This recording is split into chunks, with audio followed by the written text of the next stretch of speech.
ఈరోజు మామూలుగా ఆదివారం మనం సత్సంగం జరుపుకుంటున్నాం కాబట్టి సత్సంగంలో భాగంగా మనం ఇంతవరకు చెప్పుకున్న ఈ వారంలో చెప్పుకున్న విషయాలన్నిటికీ మనం ఒక చిన్న ఆ, సంక్షిప్తంగా మళ్ళీ కొద్ది కొద్దిగా చెప్పుకున్నామండి. చెప్పుకున్న తర్వాత హృదయబంధం పుస్తకంలోది ఇవి టాపిక్ మామూలుగా చెప్పుకుంది. యాక్చువల్గా అయితే నేను అది చెప్పుకుంటూ వస్తాను. హృదయబంధం పుస్తకంలో గురువు గారు ఆయన వ్యక్తపరిచినటువంటి అభిప్రాయాల గురించి చెప్పుకుంటూ వస్తాను. ఆయన మామూలుగా ఆ, ఆ, ఆ పుస్తకంలో ప్రస్తుతం అది ఎందుకంటే మరి ప్రస్తుతం మామూలుగా అది శ్రీశైలం అది తిరిగి వస్తున్నాం కాబట్టి అది కాకుండా ఇప్పుడు మామూలుగా మన సాధనకు ఉపకరించేటువంటి మనం ఇంతవరకు చెప్పుకున్నటువంటి విషయాల గురించి మనం కొన్ని విపులంగా చర్చించుకుందామండి. ఆ హృదయబంధం పుస్తకం చెప్తాను, అది కూడా వీళ్ళని బట్టి. ఇప్పుడు ప్రస్తుతం నేను ఇటు హైదరాబాద్కి వచ్చున్నామండి. పిల్లలు ఉన్నారు ఇక్కడ ఇక్కడ మా మా కుమారుడి ఇంటికి వచ్చున్నాం అనమాట. అయితే మనం మొన్న చేసినట్టు శ్రీశైలం నుండి మీకు చెప్పినటువంటి వీడియో ఒకటి అందులో వీడియోలో చెప్పాం అనమాట. ఏం చెప్పామండి అందులో సాధన అంటే సాధన గురించి, అసలు కంప్లీట్ సాధన అంటే ఏంటి. ఇప్పుడు ఒక మనకి అక్కడ శ్రీశైలంలో దీక్ష తీసుకున్నటువంటి కృష్ణ కళ్యాణ్ అనేటువంటి వ్యక్తి అడిగాడు, ఒక ప్రశ్న అడిగాడు అనమాట. వెంకటేశ్వర స్వామి అక్కడ నిజంగా ఆ విగ్రహం అనేది స్వయంభూగా ఉన్నట్టున్నారు కదా మామూలుగా, అది నిజమా? వెంకటేశ్వర స్వామి విగ్రహాన్ని ఎవరైనా ప్రతిష్ఠించారా, స్వయంగా వ్యక్తమైన స్వరూపమా అని చెప్పంటే దాని గురించి కొంచెం వివరణగా చెప్పాల్సి వచ్చింది. అసలు మామూలుగా ఈ వ్యక్త ప్రపంచంలో ఇప్పుడు ఒక విగ్రహమే కదండి, ఇప్పుడు సమస్త సృష్టి కూడా మరి ఇవన్నీ ఎవరి చేత ఒకళ్ళు సృష్టించింది కాదు, ఇదంతా భగవత్ సృష్టి అనమాట మొత్తం. ఒక రకంగా చెప్పాలంటే ఈ మానవ నిర్మితమైనవి కొన్ని ఉంటాయండి, మనిషి నిర్మించినవి కొన్ని ఉంటాయి, మనిషి తయారు చేసినవి కొన్ని ఉంటాయి. భగవంతుడి యొక్క సృష్టిలో అసలు సమస్త సృష్టి భగవంతుడి నుంచి వచ్చింది. యాక్చువల్గా అయితే మనిషి కూడా ఎక్కడ మరి మనిషిని సృష్టించి కూడా భగవంతుడు కదా. ఆ మనిషి సృష్టించిన విగ్రహాలనే ఆ, భావంలో అంటే విగ్రహాలన్నీ కూడా ఎట్లా ఆగమ శాస్త్రం ప్రకారం తయారు చేసిన విగ్రహాలు అండి అన్ని కూడా. వాటికి ఏవి రావండి. ఇప్పుడు ఈ భౌతిక ప్రపంచంలో ఉన్నటువంటి ఏవైనా సరే ఆ, ఆ దేవాలయాల్లో ఉన్నటువంటి విగ్రహాలు కానీ, తర్వాత క్షేత్రాల్లో ఉన్నటువంటి ప్రతిష్ఠ చేసిన విగ్రహాలన్నీ కూడా అంటే మామూలుగా దాని కానీ వ్యక్తమయ్యేవి కాదండి. అట్లా కొన్ని స్వయంగా శిలల్లో ఫార్మేషన్ అట్లా వస్తుంది. చాలా భాగం ఏంటంటే ఆగమశాస్త్రం ప్రకారం ప్రతిష్ఠ చేస్తారండి. ఆగమశాస్త్రం ప్రకారం గుడి కడతారు. ఆగమశాస్త్రం అంటే ఆగమాలు నిగమాలు అని రెండు శాస్త్రాలు ఉన్నాయని చెప్పాను. నిగమాలు అంటే వేద వేద వేద శాస్త్రాలను నిగమాలు అంటారండి. ఆగమశాస్త్రాలని మంత్రశాస్త్రం అనమాట. మంత్రం అంటే శబ్దం అందంట, శబ్ద బ్రహ్మం అనమాట. శబ్ద బీజాక్షరాలు ఉంటాయి అందులో, అక్షర మాతృకలు ఉంటాయి. అక్షర మాతృకల్ని మనం అక్షరాలు అనమాట. మనం నేర్చుకున్న అక్షరాలు ఆల్ నుంచి షా వరకు మన అక్షరాలు ఏవైతే ఉన్నాయో వాటిని అక్షర మాతృకలు అంటారు అనమాట. ఈ అక్షర మాతృకలు ఆ, వీటిని తోటి కలిసి మనం అంతకుముందు చిన్నతనంలో తెలుగు మాస్టర్ గారు చెప్పేటువంటి వాటిలో ఏముంటాయండి, ఈ గణాల గురించి ఉంటుంది. లగనము భగణము భగణము యగణము ఇట్లా గణాలు, గురువు లఘువు వీటి గురించి చెప్తారు అనమాట. అంటే గురువు అంటే దీర్ఘంగా పలికే స్వరాలు, హ్రస్వంగా పలికే స్వరాలు, ఇట్లా ఈ ఇవన్నీ నేర్పుతారు మన గణాలు. దాంతో గణాలు ఫారం అవుతాయి అనమాట. మూడు మూడు గురువులు కానీ లఘువులు కానీ కలిపి ఒక గణం అనమాట. అట్లా రెండు లఘువులతోటి రెండు గురువులతోటి ఉండేది ఒక గణం. అట్లా అట్లా కూడా ఉంటాయి అనమాట. అంటే ఒక ఈ గణం అంటే ఏంటంటే ఒక రకమైనటువంటి ఆ, మీ భావాల్ని క్రియేట్ చేసేటటువంటి శబ్దాలని ఆ ఆ ఆ గణంలో ఉన్నటువంటి అక్షరాలను ఉచ్చరించడం ద్వారా మన మనసులో ఏమైందంటే ఆ, ఒక రకమైనటువంటి ఇప్పుడు షట్చక్రాల్లో అక్షరాలు ఉన్నాయని చెప్పాం కదా. శ్వాస అనేది దీనిలో మూలాధారంలో ఉంటాయని, స్వాధిష్టానంలో 6 అక్షరాలు ఉంటాయని చెప్పేసి, మణిపురంలో 10 అక్షరాలు ఉంటాయని చెప్పేసి, అనాహతాలో 12 అక్షరాలు, అట్లాగే విశుద్ధంలో 16 అక్షరాలు, ఆజ్ఞలో 2 అక్షరాలు ఇట్లా కలిపి అక్షర మాతృకలు అక్షరాలు అందులో చేశారు. నిక్షిప్తం చేశారు అక్షరాల్లో. ఇప్పుడు ఈ చక్రాలు షట్చక్రాలు ఆ అక్షరాలకు స్పందిస్తాయి అన్నమాట. ఆ అక్షరాలకి స్పందిస్తాయి. అక్కడ ఉంటాయని కాదు అక్కడ. ఆ అక్షరాలు బయట నుంచి మనం ఉచ్చరించింది ఆ శబ్దాన్ని కనుక ఉచ్చరించింది మాతృకా శక్తి అనేది వ్యక్త రూపం ధరిస్తుంది అన్నమాట. ఇప్పుడు సపోజ్ మీకు ఒక మాట ఒక మనసులో అది ఒక విషయాన్ని గురించి అనుకున్నారు అనుకోండి. అంటే ఒక మాట బయటకు వచ్చింది. ఒక కుర్చీ అనో బల్ల అనో వచ్చింది అనుకోండి. కుర్చీ అనగానే కుర్చీ యొక్క స్వరూపం వెంబడే మనకి లోపల ప్రత్యక్షమవుతుంది. అది అంటే వాక్కుకి అర్థానికి అంత దగ్గర వాక్ అంటే శబ్దానికి అర్థానికి విడదీయరాని సంబంధం ఉందన్నమాట. కాబట్టి వీటిని శబ్ద మాతృకలు అంటారు. శబ్దం ద్వారానే మొత్తం సమస్త సృష్టి ఏర్పడింది అనమాట. కాబట్టి ఈ గణాలని ఒక పద్ధతి ప్రకారం కనుక మనం దాన్ని వాడితే ఎనర్జీ క్రియేట్ అవుతుందండి. అంటే మనకు చైతన్య శక్తి ఏదైతుందో అది ఎక్కువగా ఆ, ఒక చోట డిపాజిట్ కావడం అంటే జరుగుతుంది. ఎనర్జీ క్రియేషన్ అనేది జరుగుతుంది అనమాట శబ్దాన్ని. మామూలుగా అయితే భగవత్ శక్తి ఎట్లా ఉంటుంది, నిశ్చలంగా ఉంటుంది. నిశ్చలంగా ఉన్న దాంట్లో ఈ శబ్దం అనేది ఏం చేస్తుందంటే ఎనర్జీని కండెన్స్ చేస్తామన్నమాట. ఒక చోట ఘనీభవించేట్టు చేస్తామన్నమాట. ఎనర్జీ ఏంటంటే కాంతి స్వరూపాన్ని ఏం చేస్తుందంటే దాన్ని ఒక చోట కండెన్స్ గట్టిగా దాన్ని ఘనీభవ స్థాయికి పెరుగుతున్న కొద్దీ ఏమవుతుందంటే కాంతి ఒత్తిడి పెరుగుతున్న కొద్దీ అది ఘనీభవ స్థాయికి వాయువు నుంచి నీరు నుంచి మామూలు ఫిజికల్ ఫార్మ్ అనమాట. ఆ ఫార్మ్ తీసుకుంటాయి అనమాట. అంటే ఘనీభవ స్థితిలో ఉండేటువంటి ఈ ప్రపంచంలో ఉండే వస్తువులు అన్నీ కూడా దేని నుంచి వస్తాయంటే అది కాంతి నుంచి వస్తాయి. కాంతికి ఒత్తిడికి గురైనప్పుడు ఆ, ఆ, ఈ కాంతి ఒత్తిడికి ఎట్లా గురవుతుంది, శబ్దం వల్ల అనమాట. కాబట్టి శబ్దం అనేది ఈ నాదం అనేది ఏంటంటే ఈ అనాహత నాదం అంటారు దాన్ని. సృష్టిలో వచ్చేదాన్ని అనాహత నాదం అంటారు. మన హృదయంలో కూడా అనాహత నాదం నిరంతరం ఇచ్చేస్తుంది. దానివల్లే ఈ ప్రపంచం యొక్క వ్యక్తి స్వరూపాన్ని మనం గుర్తించగలుగుతాం. అనాహత నాదం లోపల ఉండబట్టే బయట కూడా అనాహత నాదం అది నిరంతరం ప్రసరిస్తుండబట్టే సృష్టి అనేది మనకి బయట కనపడుతుంది. ఎంత యథార్థంగా ఇదంతా కాంతి స్వరూపమే. బయట కనపడే ప్రపంచ స్వరూపం ప్రపంచం మొత్తం కాంతిదే. మీరు అనొచ్చు మరి మా సముద్రాలు పర్వతాలు ఇవన్నీ రాళ్ళు రప్పలు ఇవన్నీ కూడా కాంతి ఎట్లయితాయండి, ఇవన్నీ కాంతి అంటే మనకు కనపడే కాంతి దానికి ఆకారం లేదు కదా అనొచ్చు.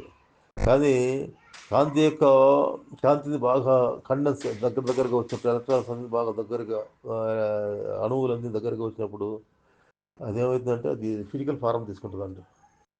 దీనికి ఉదాహరణ ఒకటే. కాంతికి వెయిట్లెస్ కదా. కాంతి సూర్యుడి నుంచి వచ్చే కాంతికి వెయిట్లెస్ అది కంటికి మనకి కనపడదు. వస్తువుల రూపంలో వస్తువులను దర్శించడానికి ఉపయోగపడుతుంది తప్పితే అది కాంతి ఒక ఫార్ములా అనేది దానికి వెయిట్లెస్ అనమాట. అట్లాగే మన ప్రపంచం కూడా వెయిట్లెస్. ఎప్పుడు మనం ఈ శూన్యం నుంచి చూసామనుకోండి, ఇంత పెద్ద ప్రపంచం మరి గాలిలో ఎట్లా తెలుస్తుందండి.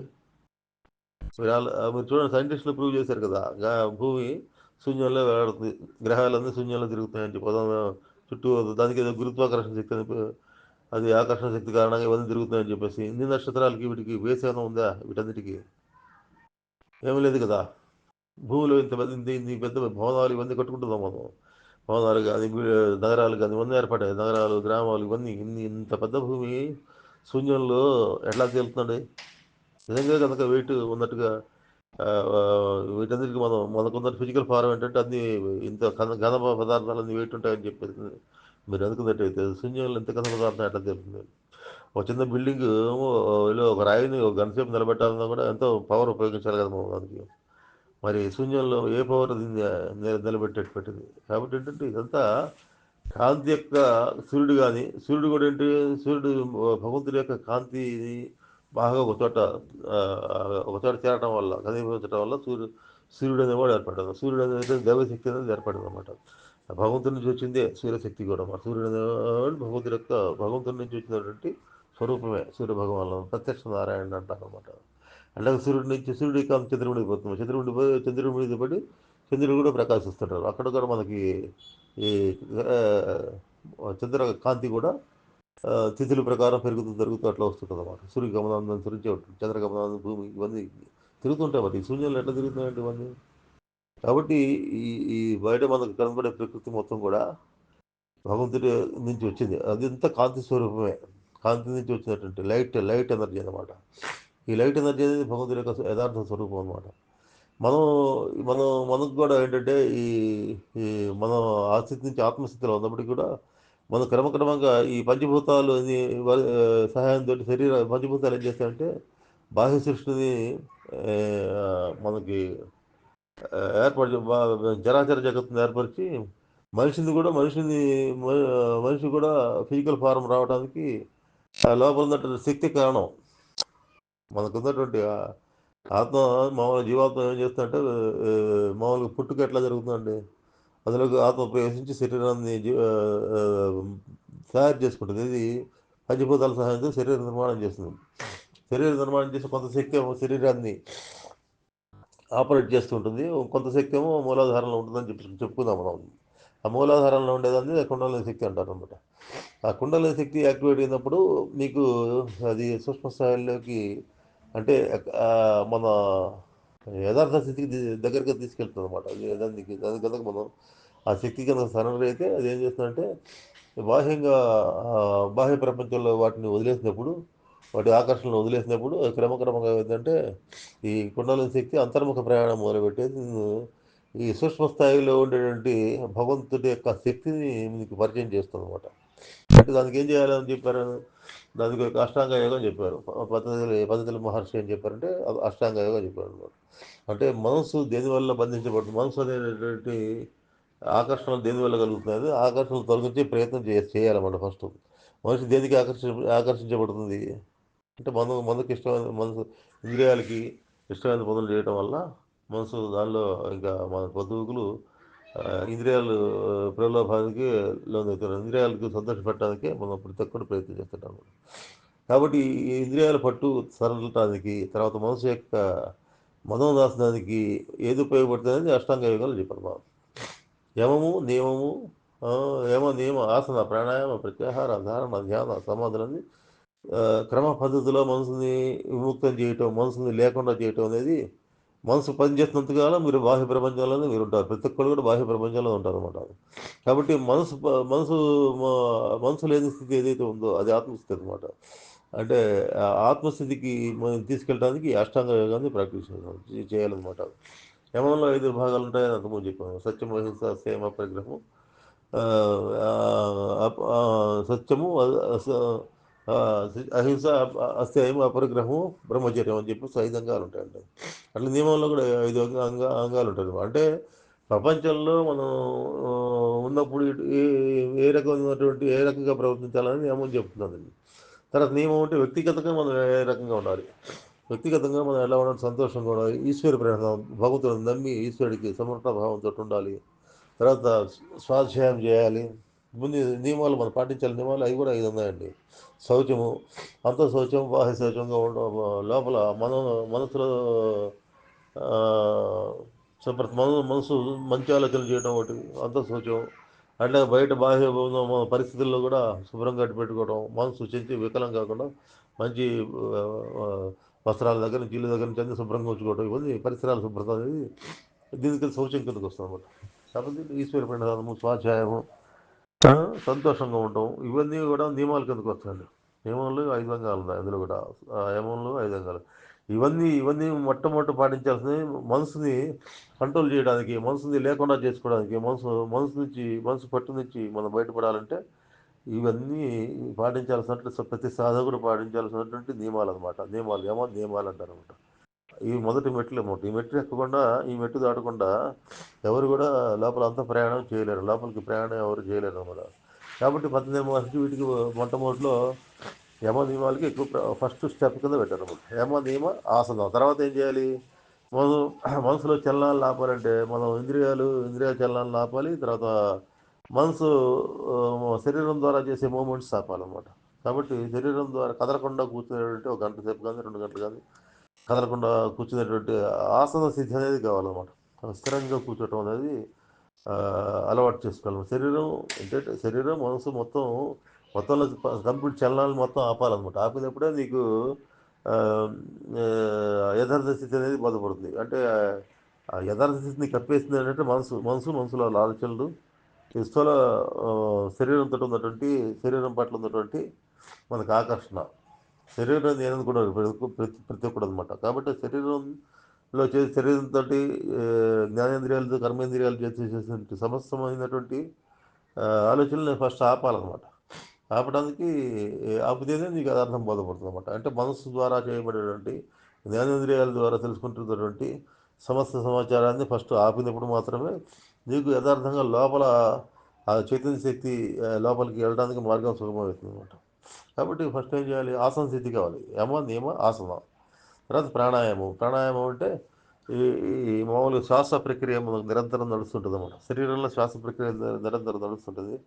కాసేపు కుడి ముక్కు ఒక గంటన్నర సేపు కుడి ముక్కు, ఒక గంటన్నర సేపు ఎడమ ముక్కు అట్లా ఆడుతుంటుంది అనమాట. ఇవన్నీ ఏంటంటే పాజిటివ్ నెగిటివ్కి సూచనలు. ఎలక్ట్రోమాగ్నెటిక్ ఎఫెక్ట్ అనేది ఉంటుంది అనమాట. మన శరీరంలో వేగస్ నర్వ్ అని ఒకటి ఉంటుందండి. వేగస్ నర్వ్ ఏం చేస్తుంది?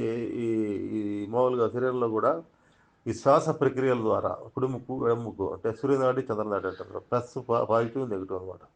కాబట్టి పాజిటివ్ నెగిటివ్ ఎట్లయితే మన నిత్య జీవితంలో కూడా మనం పాజిటివ్ నెగిటివ్ ఉపయోగించి కరెంటు పాస్ కావాలన్నా లేదా బ్యాటరీలో ఎనర్జీ జనరేట్ కావాలన్నా కూడా పాజిటివ్ నెగిటివ్ రెండు ఉంటాయండి. అట్లా మన శరీరంలో కూడా ఎనర్జీ జనరేట్ కావాలంటే ఈ రెండు ఇడా పింగళ నాడులు అనమాట. ఇడా అంటే చంద్రనాడి, పింగళ అంటే సూర్యనాడి అనమాట. కాబట్టి ఇవన్నీ కూడా శరీరం మొత్తం మూలాధారం నుంచి ఆగ్నేయ వరకు ఆ, అవి వాటి ద్వారా ఎనర్జీ అనేది పాస్ అవుతుంటుంది అనమాట. ఎనర్జీ ఒక గంటన్నర సేపు ఒక నాడి ఆడితే ఇంకో గంటన్నర సేపు ఇంకో నాడి ఆడుతుంది అనమాట. అది మధ్యలో ఈ రెండు మధ్యలో సుషుమ్న అనేది నాడి ఉంటుంది అనమాట. కాబట్టి ఈ రెండింటి ద్వారా మనం ధ్యానం ద్వారా రెండింటిలో ప్రవహించే ప్రాణశక్తి ఆపితే సుషుమ్న అనేది ఓపెన్ అవుతుంది అనమాట. సుషుమ్న ద్వారా ప్రయాణం ఏదైతే ఉందో సుషుమ్న చక్రంలో షట్చక్రాలు ఉన్నాయన్నమాట. కాబట్టి ఇవేంటి ఆ సుషుమ్న ద్వారా మీరు ఆ ప్రాణశక్తి సుషుమ్న నాడిలోకి ఎంటర్ అయినప్పుడు మాత్రమే మీకు ధ్యాన స్థితిలో వస్తాయన్నమాట. అంటే ప్రపంచంలో జరిగే సంఘటనల పట్ల వాటిని పక్కన పెట్టేసి లోపల అంతరంగ ప్రయాణం అనేది బిగిన్ అవుతుంది అనమాట. అంతరంగంలో లోపలికి వెళ్ళటం అనేది అప్పుడు బిగిన్ అవుతుంది అనమాట. కాబట్టి అందరూ సాధకుడు ఏంటంటే ప్రాణశక్తి సుషుమ్న నాడిలోకి తీసుకురావడం అనమాట. అది తీసుకురావాలంటే కదలకుండా కూర్చోవాలి ఫస్ట్. పని ఇప్పుడు శరీరంలో కదలికలు ఉంటే ఏమవుతుంది? ఎనర్జీ బయటికే పోతుంటుంది అనమాట. ఎనర్జీలో బయటికి పోవడం అనేది ఆపాలన్నమాట. కాబట్టి కదలకుండా కూర్చోవడం అనేది స్థిరంగా కూర్చోవడం అనేది అలవాటు చేసుకోవాలన్నమాట. ఆ కదలిక అంత స్థిరంగా ఉండాలంటే ఆఖరి కళ్ళు రెప్పలు కదులుతున్నా కూడా మీకు ఎనర్జీ బయటకే పోతుంది. అందుకని ఏం చేస్తారంటే వీళ్ళు కొన్ని యోగ మార్గాల్లో ఏం చేస్తారంటే కళ్ళని ఆజ్ఞ చక్రం వైపు చూస్తూ కళ్ళని లాక్ చేస్తారన్నమాట పైకి. ఆ, యోగదా సత్సంగం వాళ్ళు పైకి మహావతార్ బాబాజీ వీళ్ళందరూ కళ్ళు పైకి చూస్తున్నట్టుంటారు. పైకి అనమాట ఆగ్నేయ చక్రం వైపు చూస్తున్నట్టుంటారు. వాళ్ళు ఆగ్నేయ చక్రం వైపు చూస్తూ కదలిక ఆపటం అనమాట. కంటిలో కదలిక కూడా ఆగాలన్నమాట. కందిరెప్పలు కదులుతున్నా కందుగుడ్డు కదులుతున్నా కూడా మీకు ఎనర్జీ అంతర్ముఖ ప్రాణం అనేది సాధ్యపడదు. కాబట్టి అంత సూక్ష్మంగా మనసు ఆ, శరీరం ఊరికే కాళ్ళ నొప్పులతో కదిలినా లేకపోతే ఇంకొన్న బాహ్య పరిస్థితుల శరీరాల్లో చలనస్థితులు కలిగినా కూడా మీకు మీ మనసు పనిచేస్తున్నట్టు కింద లెక్క అనమాట. మనసు పనిచేయని స్థితి అనేది ధ్యాన స్థితిలో రావాలంటే ఇవన్నీ ఇంద్రియాల ద్వారా మనం మనం ఏవైతే కర్మేంద్రియాల ద్వారా జ్ఞానేంద్రియాల ద్వారా ఎనర్జీని ఎట్లా ఉపయోగిస్తుందో అన్నీ ఆగిపోవాలి. అందుకని దానికి ఆసన స్థితి కావాలండి. అంటే యమ నియమ ఆసన ప్రాణాయామ ప్రత్యాహారం. ప్రత్యాహారం అంటే వేరే మనసుకి ఇంద్రియాలకి వేరే కంట్రోల్ చేసుకుంటూ ఇంద్రియాలు కంట్రోల్ చేస్తూ వాటికి ఆహారం వేరే విధంగా ఇవ్వడం అనమాట. ఇంద్రియాలు అవన్నీ ఇప్పుడు ఇంద్రియాల యొక్క సృష్టి ఎట్లా ఉంది? మనసు యొక్క సృష్టి అవి బాహ్యంగా ఉంటాయండి. వాటి భగవంతుడి సృష్టి ఎట్లా చేశాడంటే అవి బాహ్యంగా చూడటమే అలవాటు, బయటికి చూడటం అలవాటు అనమాట. కాబట్టి వాటికి అంతర్ముఖత అలవాటు చేయాలి. ఇంద్రియాలకి అంతర్ముఖత అలవాటు చేయాలి, మనసుకి అంతర్ముఖత అలవాటు చేయాలి. అంటే మనసుకి ఈ ఈ ఇంద్రియాల పరిధిలో పడి కొట్టుకుపోకుండా నిత్యానిత్య వివేచన చేయడం అనమాట. ఏది సత్యం ఏది అసత్యం అనేది వాటికి నిరంతరం చెప్తుండాలి. జగ ప్రపంచంలో జరుగుతున్న సంఘటనలు ఏవైతే ఉన్నాయో వాటి వాటి పర్యవసానం ఇది ఈ చెడు పని చేయడం వల్ల ఇది లెసన్ నేర్చుకునే విధంగా మంచి చెడు రెండు కూడా మీకు ఉపయోగపడతాయి. మంచి సంఘటనల వల్ల ఏమవుతుంది? మానసిక శక్తి మనసు వికలం కాదు, మనం చక్కగా ఆనందం అనేది ఫీల్ అవుతాం. చెడు సంఘటనలు మరి జరుగుతున్నప్పుడు ఆనందం మనం ఏం చేయాలంటే చెడుని ఆ, ద్వేషించడం కాదండి, చెడు ద్వారా మనం లెసన్ నేర్చుకోవాలి. ఆ సంఘటన వల్ల వాడు నష్టపోయిన వాళ్ళు ఎట్లా నష్టపోయారు, కాబట్టి మన జీవితంలో అటువంటి చెడు సంఘటనలు జోలికి పోకూడదని చెప్పేసి అనేది మనం తెలుసుకోవాలండి. ఆ రకంగా తెలుసుకోవడానికి అవి ఆ సంఘటనలు ప్రపంచంలో జరిగే సంఘటనలు మొత్తం కూడా మన ఏంటి మన భగవంతుడు భగవంతుడి యొక్క ప్రమేయంతోనే జరుగుతున్నాయి మొత్తం. కాబట్టి మంచి జరిగినా, చెడు జరిగినా అన్నీ కూడా మనం దాని నుంచి మనకు ఎలివేషన్‌కి అనమాట. అంటే చెడుని నువ్వు ఎంత తట్టుకొని నిలబడితే మంచి అట్లా అంత పెరుగుతుందనమాట. మనం చెడుని ద్వేషించడం కాకుండా చెడు పరిస్థితుల్లో కూడా నిలబడే పరిస్థితి అనేది మనకు రావాలన్నమాట. నిలబడేటువంటి ఆ మనస్థితి రావాలన్నమాట. మనస్థితి డెవలప్ కావాలంటే ఏమవుతుందంటే మనసు స్ట్రెంగ్తన్ కావాలంటే ప్రతిదానికి చిన్న చిన్న విషయాలకి మనసు చెల్లించిపోతుంటే మనకు ఆ స్థితి ఎట్లా వస్తుంది? మనసు బలిష్టంగా అంటే ఆ ఏకాగ్రత రాదు కదా!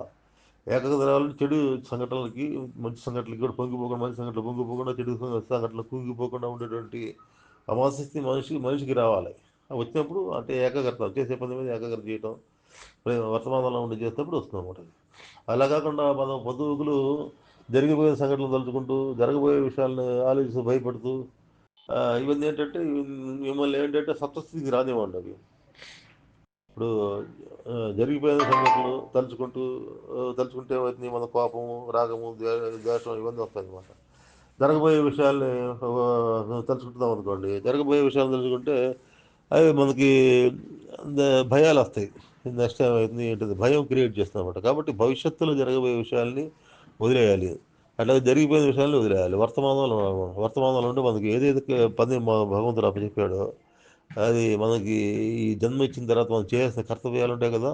ఆ కర్తవ్యాలని ఎట్లా చేయాలండి? యోగ స్థితిలో చేయాలి. యోగ స్థితిలో అంటే మన మన కర్తవ్య నిర్వహణ ప్రతిఫలాపేక్ష లేకుండా తర్వాత మనం నిస్వార్థంగా, ధర్మబద్ధంగా మన జీవితం గడపడమే అది మనం చేయాల్సిన పని అనమాట.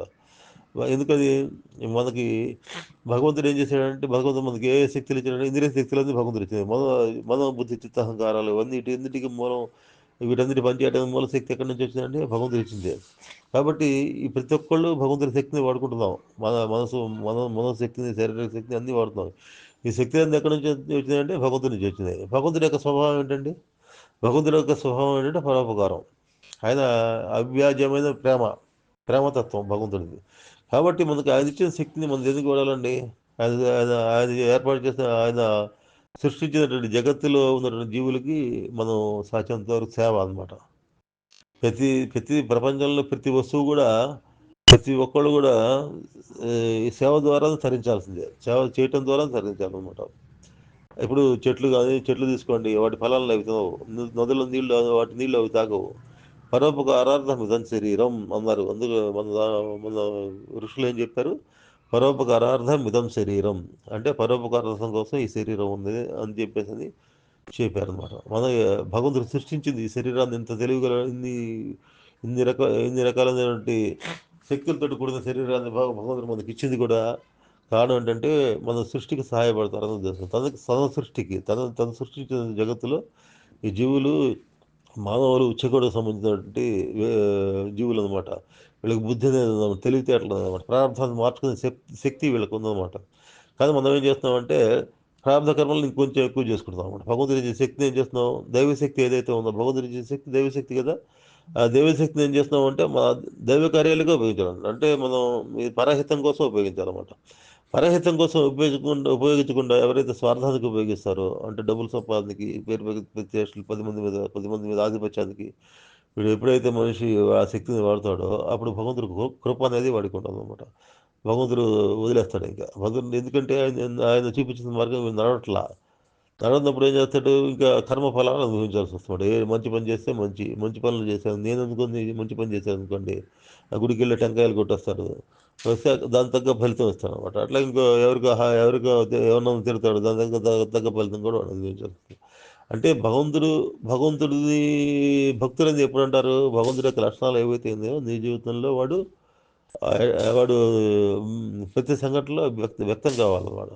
భగవంతుడి యొక్క లక్షణాలు ఏంటి? సహనం, ఓర్పు, దయ, ప్రేమ, క్షమ, అదే ఇవన్నీ కూడా భగవంతుడి లక్షణ నిజాయితీ, ఇవన్నీ కూడా నిష్కామంగా ఉంటాయి. ఇవన్నీ కూడా ప్రతిఫలం ఆశించకుండా అందరికి సహాయం చేయటం ఇవన్నీ భగవంతుడి లక్షణాలు అనమాట. కాబట్టి మనం నీ జీవితంలో ఈ లక్షణాలను మనం ఎప్పుడైతే పోగొట్టుకున్నామో మనకున్న సహజ లక్షణాలు ఎప్పుడైతే పోగొట్టుకున్నామో స్వార్థపూరితంగా, తర్వాత రాగద్వేషాలతోటి తర్వాత అరిషడ్ వర్గంతో మనం ఎప్పుడైతే మనం రియాక్ట్ అవుతామో అప్పుడు ఏమవుతుందంటే కర్మలు ఫారం అవుతాం, మనసు పరిధిలోకి వచ్చేస్తుంది అనమాట. ఇప్పుడు భగవంతుడి యొక్క భగవంతుడు చెప్పినటువంటి లక్షణాలు, భగవంతు లక్షణాలు ఏవైతే దైవ గుణాలు ఏవైతే ఉన్నాయో ఆ దైవ గుణాలు అనేవి హృదయానికి సంబంధించినవి, హృదయగతంగా ఉంటుంది. అనుభవాలతో లింక్ ఎక్కువ ఉంటుంది.